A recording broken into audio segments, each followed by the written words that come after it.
Hola, ¿qué tal amigos? Muy buenas tardes. Un gusto recibirlos nuevamente como cada tarde para seguir aprendiendo a cómo cuidar nuestra salud. Lo hemos dicho varias veces, esto responde pues a una tríada maravillosa donde va el tema de la prevención, la buena alimentación y la actividad física. El día de hoy vamos a tener un tema muy interesante dentro de un momento con el especialista porque vamos a hablar y aprender más sobre el bocio. ¿Qué es esto? ¿Es una patología? ¿Es una parte de nuestro cuerpo?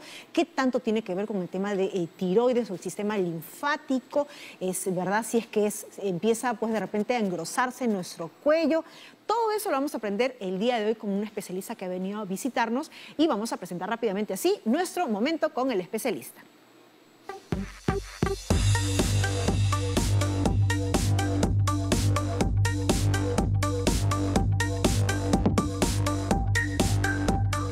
Ocurrirá pues internamente en nuestro cuerpo para que esta parte de nuestro cuerpo, tiroides, empiece a presentar un crecimiento. Vamos a presentar al especialista que el día de hoy va a contarnos y va a hacer docencia con nosotros. Estamos con la doctora Alina Dávila Uriarte. Ella es médico endocrinóloga del Hospital Santa Rosa. Y también vamos a darle la bienvenida, como todas las tardes, a mi compañera Sarita Busabá, que también tiene un tema muy interesante a colación de lo que vamos a ver el día de hoy, porque incluso veo que tienes ahí distintas variedades de sal.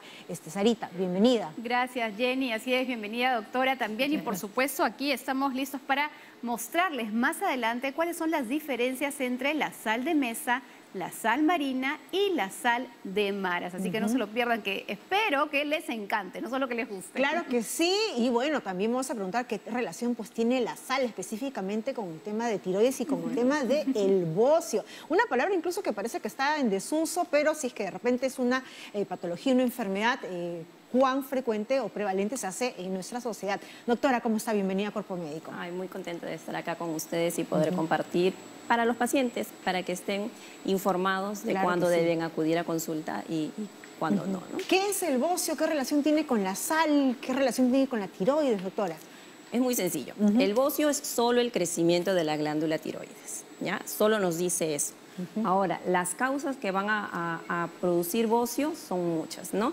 Desde los bocios que representan patología, o sea, los bocios que representan enfermedades como por ejemplo el hipertiroidismo, el hipotiroidismo, los nódulos tiroideos, el cáncer de tiroides, hasta los bocios que se presentan en etapas normales de la vida.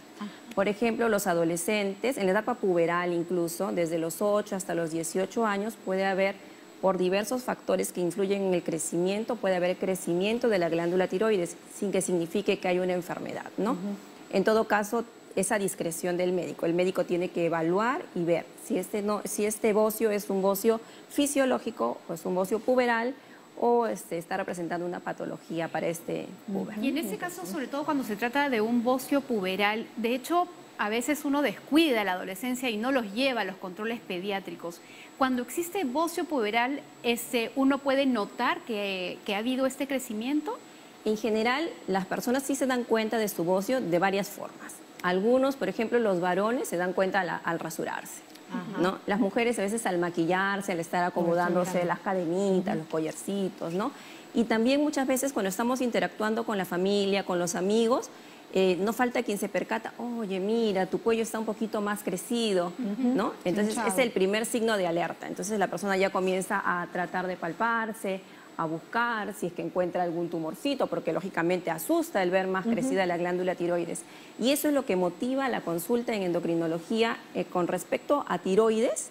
La mayoría de pacientes llega justamente por eso, porque ha notado algo que está creciendo en la parte anterior de su cuello, ¿no? A veces puede ser solo grasa, porque a veces nos engordamos. Hay gente como engorda en la barriguita, también engorda en el cuellito, ¿no? Entonces comienza a formar rodete de grasa. Engorda. Claro. Sí, sí, también. Entonces, uno ya acude al médico y el médico es el que finalmente discrimina, ¿no? Si corresponde a tu tiroides o no, te estás engordando y también se está engordando tu cuello, pero tu tiroides está chiquita, solo que está escondida detrás de esa grasa, ¿no es cierto? Doctora, ¿cuándo tendría que ser una llamada de alerta o de preocupación justamente este engrosamiento del cuello? Porque incluso yo podría confundir, de repente son mis ganglios, podría pensar.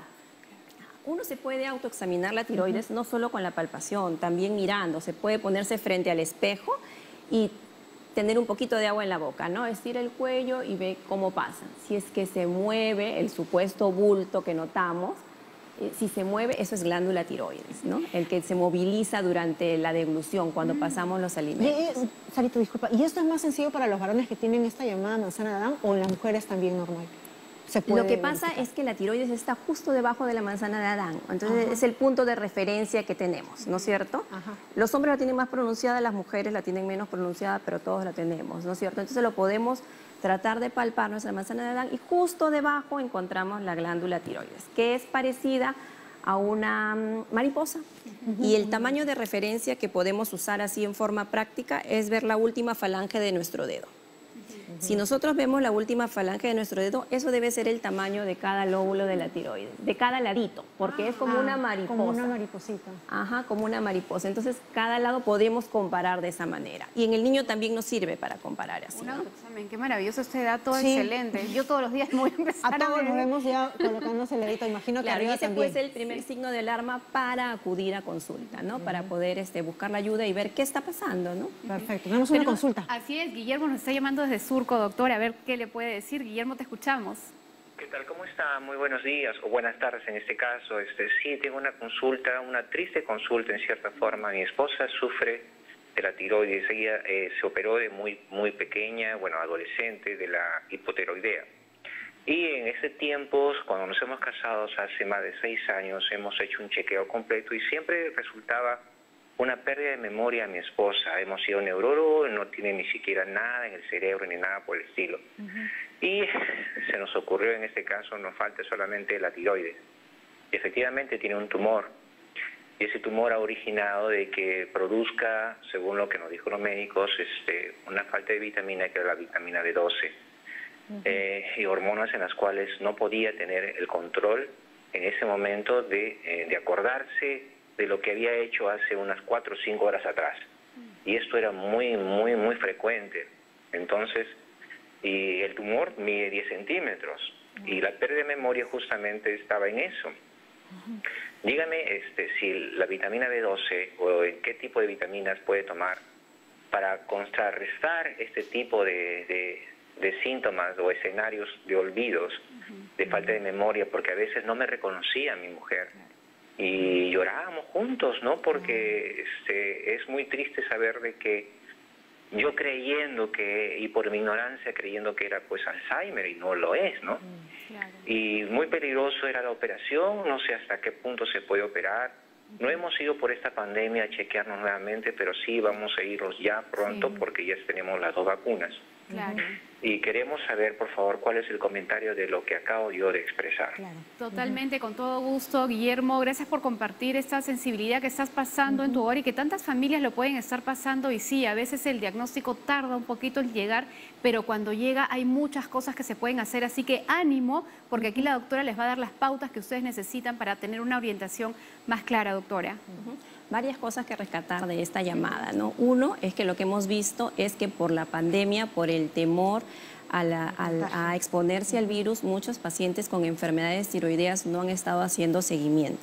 Entonces no se han estado corrigiendo sus dosis de hormonas tiroideas, tanto de los pacientes que tienen hipertiroidismo como los que tienen hipotiroidismo, ¿no? En los que funciona mucho su glándula tiroides como en los que funciona poco, no han estado haciendo seguimiento, algunos de ellos han abandonado la medicación, ¿no? Entonces ahora estamos viendo las secuelas de este tiempo que hemos tenido que pasar lamentablemente por la pandemia, ¿no?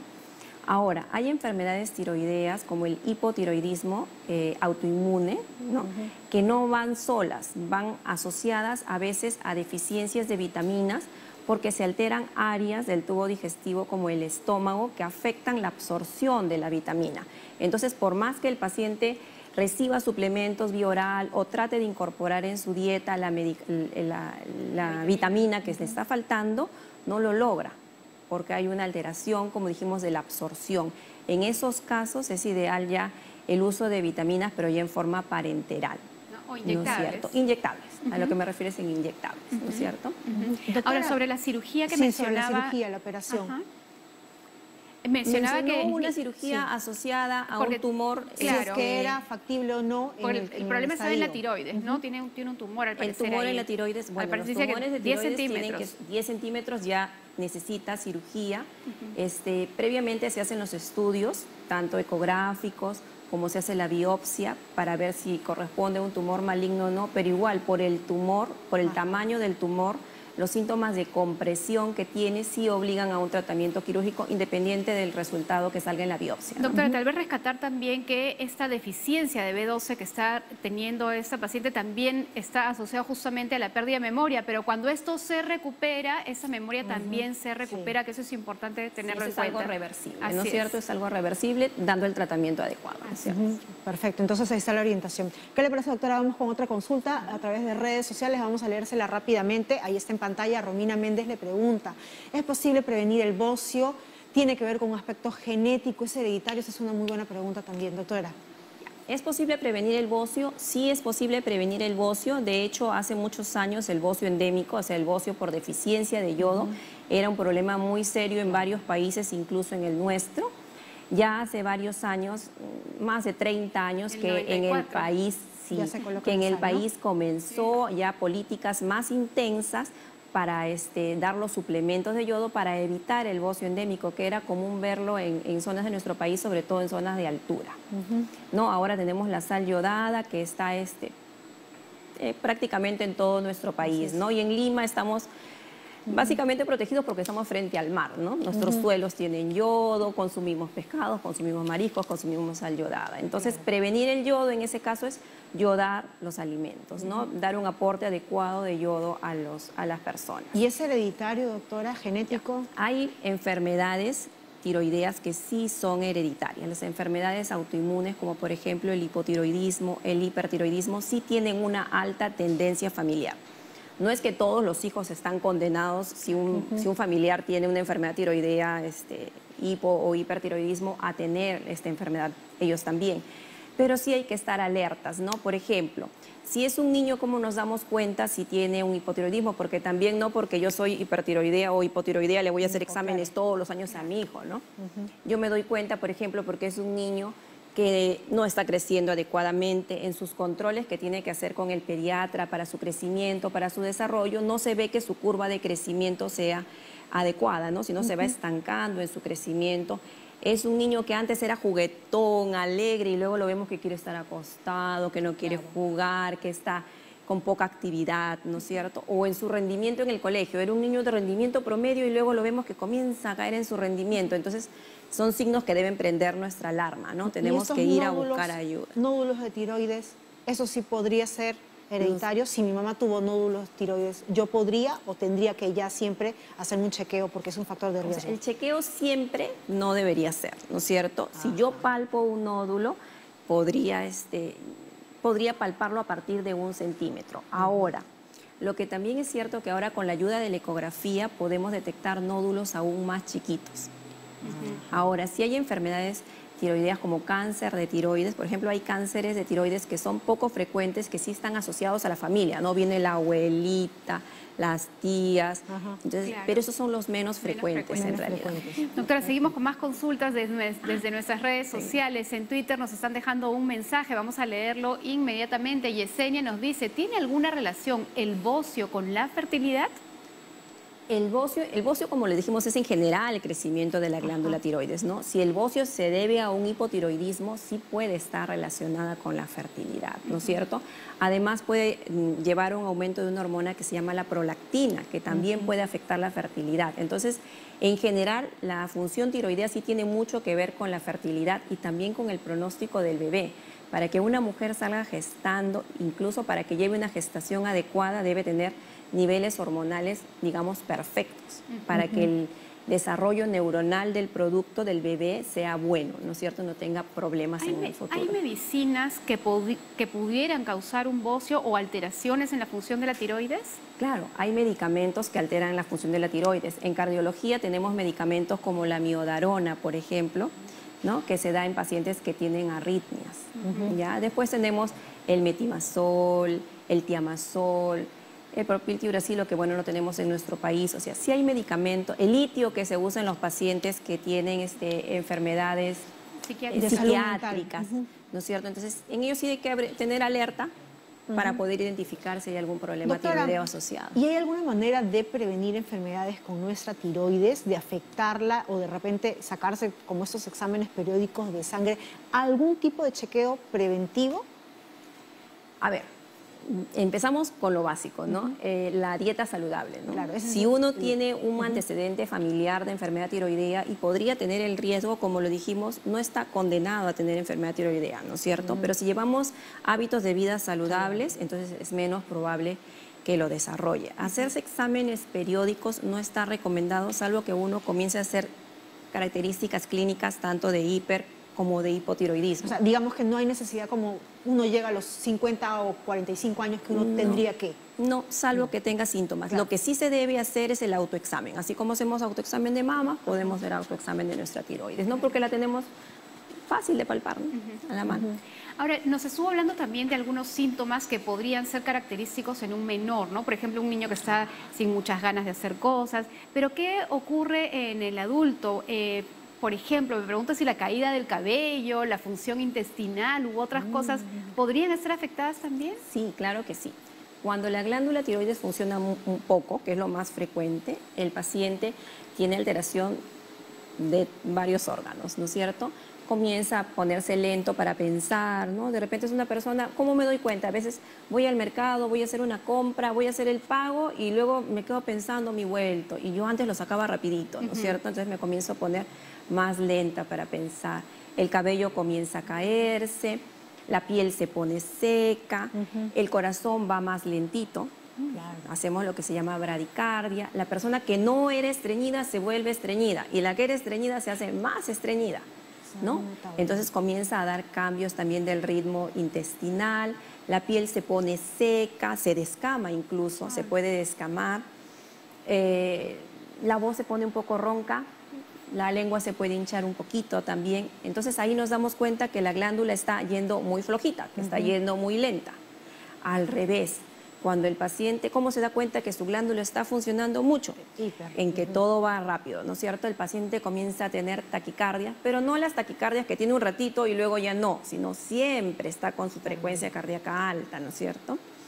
Entonces comienza el temblor de las manos, uno lo ve que es invierno y es el único que está en manga corta en la casa. ¿No? Está con mucho calor, le tiemblan sus manos, su piel se pone finita, está sudoroso. Entonces uno va a identificar, se comienza a bajar de peso, lo vemos que es el que más come en la casa y comienza a adelgazarse. Claro. O sea, unos cambios completamente entonces comienza, repentinos. claro, Doctora, uno comienza a darse cuenta. Para ir cerrando, ¿qué recomendaciones finales puntuales nos puede dar, por favor, a propósito del tema de hoy en negocio? Primero, lo básico, que tiene que partir para todas las enfermedades, ¿no? El estilo de vida saludable, ¿no? El comer sano, el evitar los productos procesados, eso es bien importante. Las cosas deben ser del mercado, del supermercado a la casa, ¿no? El hacer la actividad física, evitar el tabaco. El tabaco está peleado con la tiroides, ¿ya? Empeora prácticamente todas las enfermedades tiroideas. Y después de eso hacer nuestro autoexamen, estar informados también los síntomas, los signos que produce la falta de función tiroidea o el exceso de función tiroidea para acudir a tiempo al especialista y recibir la ayuda. Perfecto, muchísimas gracias. Hemos estado con la doctora Alina Dávila Uriarte, médico endocrinóloga del Hospital Santa Rosa. Muchísimas gracias. Ha sido bastante aleccionador todas las cosas que ustedes nos han dicho. Ahora sí vamos a hacer una pausa, pero viene Sara Usabá, que también nos va a seguir hablando a propósito de un producto que es bastante usado, pues, ¿no?, en nuestra alimentación y que deberíamos de utilizar con mucha medida, Sara. Así es, y más que con mucha medida, hoy también queremos hablar de esta parte relevante que tiene la sal. Primero, aprender las diferencias entre la sal de mesa, la sal común, la sal yodada, pero también eso que nos comentó la doctora, ese flúor y ese yodo que están contenidos en la sal gracias a una ley que se dio aquí en nuestro país. Ya les cuento. Regresamos entonces.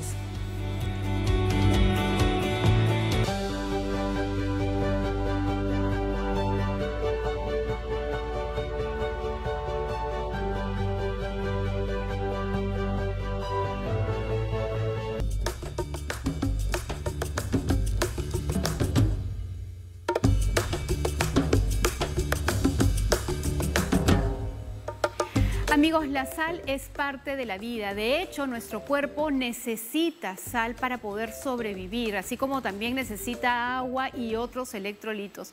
Hay que recordar que la sal está compuesta por sodio y cloro. Un 40% es sodio y hoy quiero enseñarles justamente las diferencias que existen entre la sal de maras, que es esta de acá, la sal rosada, que últimamente es muy popular y cada vez más consumida. Tenemos también aquí la sal de mesa y finalmente la sal de cocina. Vamos a hablar un poquito de algunos temas que tienen que ver con esta fortificación, este enriquecimiento que se ha hecho de flúor y yodo en esta sal, pero primero les explico cuáles son las diferencias y que básicamente tiene que ver con la obtención de este producto, mientras que la sal de mar, la sal marina, es justamente obtenida en el océano y en lagunas que tienen agua salada y básicamente por un proceso de evaporación.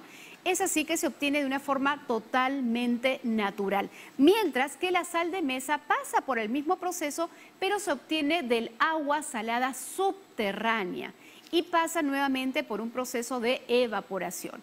Es sal totalmente natural y que podría tener ciertas diferencias en su composición de minerales, aunque normalmente en el proceso justamente se saca otras sales y más bien se mantiene simplemente el cloruro de sodio para poder obtener justamente este producto. De hecho, la sal de mesa suele ser mucho más finita que la sal marina, que es un poquito más gruesa, pero nuevamente también en el proceso ya con el gusto culinario de cada uno ya podemos tener variaciones en el tamaño de la sal. Pero a diferencia de estas dos, la sal rosada o la sal de maras, que lo obtenemos justamente en este pueblo cusqueño de Maras y que es una bendición para todos nosotros, justamente procede de grandes salineras y pasa también por este mismo proceso de evaporación. Pero la diferencia es que esta está cargada por diferentes oligoelementos, es decir, distintos minerales. Y justamente la coloración media rosadita se cree que tiene que ver más con la cantidad o concentración de hierro que contiene. Ahora, no podemos pensar que esta es una fuente de hierro para poder prevenir anemia, por supuesto que no. Son cantidades mínimas que ayudan justamente a la coloración. Ahora, ¿cuál es la ventaja de la sal marina o la sal de mesa? Que justamente, como ustedes pueden ver acá, viene enriquecida con yodo y con flúor. Y justamente, como estábamos comentando en la conversación con la doctora, nosotros hemos sido un país que tenía bocio endémico por muchísimos años y afectaba el crecimiento y desarrollo de los niños. Y es en el año 1994 que por ley justamente se hace la fortificación y luego nuestro país ha sido ejemplo a nivel mundial porque logramos combatir justamente esta enfermedad de bocio endémico, es decir, por deficiencia de yodo. Luego del enriquecimiento de yodo hemos podido además enriquecerla con flúor, porque justamente nuestros suelos muchas veces se lavan con, digamos, las lluvias y nuestras plantas no tienen una cantidad suficiente de flúor y eso puede afectar justamente a tener deficiencias en nuestros huesos, incluso en nuestros dientes, y es uno de los motivos por el cual en nuestro país también había o hemos sido más propensos a las caries dentales. Entonces hoy nuestra sal es fluorada y además yodada. Ahora, me pueden preguntar, entonces, ¿cuál usamos? ¿Será mejor la de maras o será mejor la sal de mesa o la sal de cocina? En realidad, para el uso diario, para cocinar los alimentos, va a ser mejor utilizar la sal que viene con flúor y yodo, porque son dos oligoelementos muy importantes para nuestra salud. Pero si tú un día te antoja preparar de repente una preparación especial y vas a agregarle la sal de maras, eventualmente lo puedes hacer. Pero para esta sal que utilizamos para cocinar, la sal de mesa o la sal de cocina es la más adecuada. Hay que recordar, Jenny, que nosotros obtenemos sodio de diferentes maneras, no solamente a través de la sal que utilizamos en nuestra cocina. Los alimentos procesados contienen el 77% del sodio que nos llega a nuestro organismo y ese es el sodio que debemos retirar, que debemos evitar. Luego, el 6% nos llega de la sal que uno utiliza y le coloca en el salero y que en realidad no es necesario. Y el 5%, mira tú que es la cantidad menor, es la que utilizamos para agregar a nuestra olla y esa es la sal con la que deberíamos contar, además del sodio natural que tienen alimentos como por ejemplo las aceitunas, el pescado, los mariscos, ¿no? Sara, entonces justo está bien lo que yo te comentaba, ¿no? Que yo solamente utilizo la sal en casa para el momento de la cocción. Total. Porque sé que en algún momento, así por defecto, por default, como decimos, algún producto procesado que por ahí compro o esté en casa va a también tener su añadido de sal. Totalmente, Jenny. ¿Cuántos lo que son estás los gramos haciendo diarios? En el total, Del día. contando, digamos, lo que viene de los alimentos y la sal Del que yo contrabando uso ese. para cocinar, o la Al sal que revés. yo contenga Ajá. en el total del día no debería pasar de una cucharadita. Y estamos alcanzando lamentablemente niveles estamos de volando. 10 a 11 gramos que son más de 2 cucharaditas. Motivo por el cual cuando uno tiene sal o sodio en exceso en la dieta, causa hipertensión arterial, aun cuando no haya exceso de peso. Y eso, ojo, que también puede ocurrir en niños y en adolescentes. Claro Así que que sí, mucho es cuidado. muy probable entonces ahorita que todos estemos volando en el consumo de Es sal, más posible. de 5, ¿no? gramitos, más de una cucharadita. Entonces la recomendación siempre va a ser preferible evitar tener saleros en casa, llenarlos y tener el salero como si fuese la servilleta pues en el centro de la Sí. mesa del comedor No o es- de la mesa. No, Sí, no, eso sacarlo. no es un buen hábito. Que sea estos productos básicamente un producto de cocción, de consumo. Donde Exactamente. tenemos ahí para cocinar, ahí está la sal. Y la recomendación entonces es entre maras y sal yodada y con... Justamente por el motivo del yodo y flúor que tiene Preferible. esto, es preferible usar esta para la cocina y la sal de maras reservarla para ocasiones especiales en que uno quiere tener, pues digamos, el detalle culinario tal vez, ¿no? Que por supuesto es saludable, es conveniente, Claro. sí, pero no tiene el beneficio de este enriquecimiento que tiene flúor y Claro, yodo, la sal. tomando en cuenta que Ajá. también Mara siempre tiene un precio un poco mayor, ¿no? También. Que este. Muy bien, quedó clarísimo el tema de la sal. Y si usted quiere volver a ver toda esta explicación y todas estas recomendaciones que nos acaba de dar Sara, bueno, pues usted puede verlo a través de nuestro canal de YouTube de TV Perú. Va a encontrar ahí todos los programas de Cuerpo Médico y ahí usted va a poder incluso con conocimiento de causa verlo con su familia y decir, ojo, vean por qué es que yo estoy reduciendo el consumo de la sal, porque esto es así y es bueno para todos en casa. Muchas gracias por su preferencia, nos vemos la próxima. Chao, cuídense.